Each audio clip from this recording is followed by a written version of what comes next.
4 introductory remarks. 1.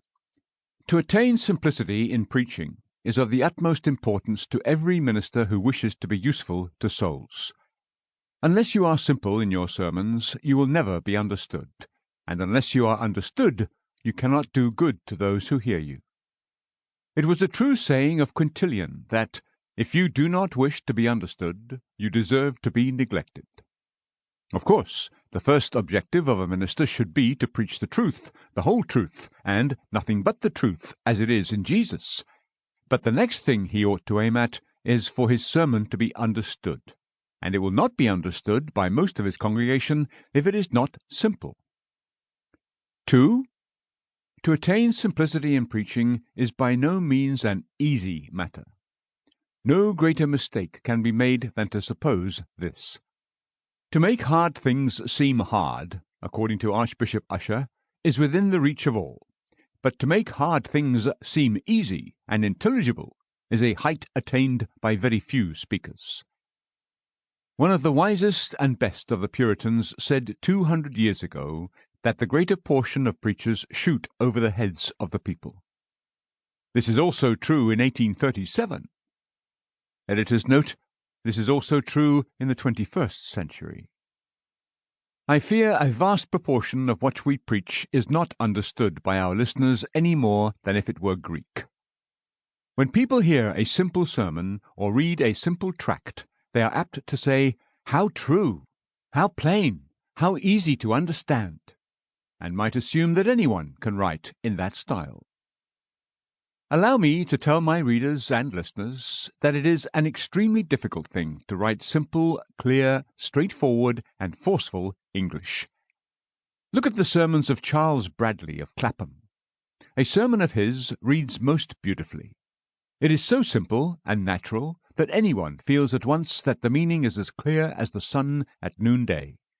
Every word is the right word, and every word is in its right place. Yet the labour those sermons cost Mr. Bradley was very great indeed.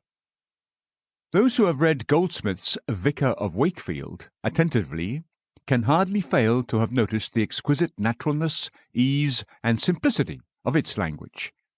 And yet it is known that the pains and trouble and time bestowed upon that work were immense.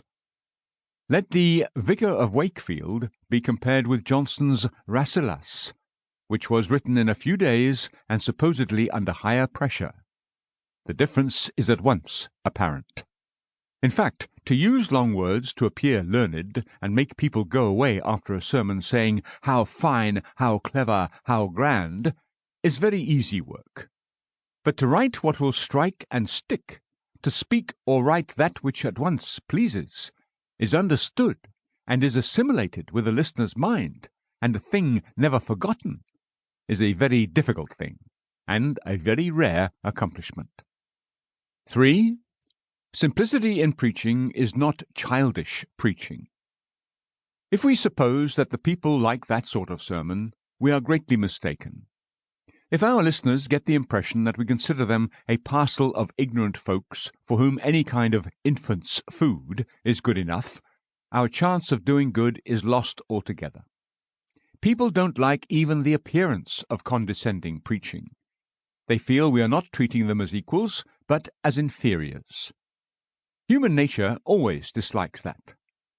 They will at once put up their backs, stop their ears, and take offence, and then we might as well preach to the winds.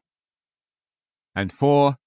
Finally, coarse or vulgar preaching is not needed. It is quite possible to be simple and yet to speak like a gentleman with the demeanour of a courteous and refined person. It is an utter mistake to imagine that uneducated and illiterate men and women prefer to be spoken to in an illiterate way by an uneducated person.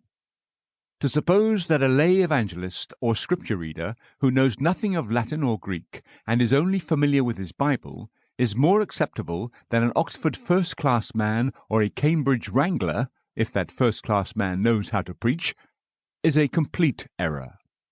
As a rule, people only tolerate vulgarity and coarseness when they can get nothing else.